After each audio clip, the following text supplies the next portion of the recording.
হাম ও ডেঙ্গুর জোড়া ধাক্কায় দেশজুড়ে তীব্র জনস্বাস্থ্য সংকট দেখা দিয়েছে।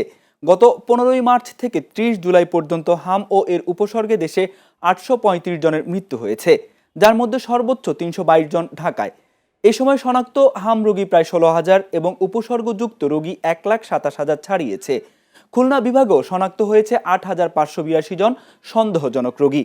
অন্যদিকে 1 জানুয়ারি থেকে 30 জুলাই পর্যন্ত দেশে 15,153 জন ডেঙ্গু আক্রান্ত হয়ে হাসপাতালে ভর্তি হয়েছেন এবং মারা গেছেন 51 জন।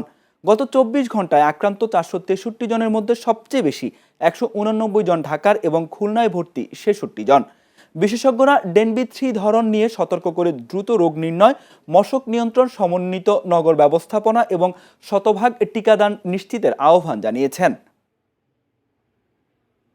আমার ছেলেকে গোপালগঞ্জ আনার পরে যে ট্রিটমেন্ট আমি পাচ্ছি, আশা করি আর 2-4 দিন থাকলে আমার ছেলেকে নিয়ে আমি ভালোভাবে বাড়িতে নিতে পারবো, যদি যশোর দোয়া থাকে। 6 দিন হয়েছে এখানে আসছি।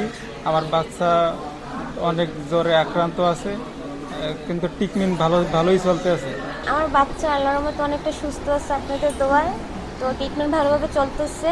আমরা ওই মঠবাড়ি থেকে আসছি। মেয়েটা প্রথমে জ্বর এবং হামে আক্রান্ত হয়ে নগর হসপিটালে ভর্তি ছিল।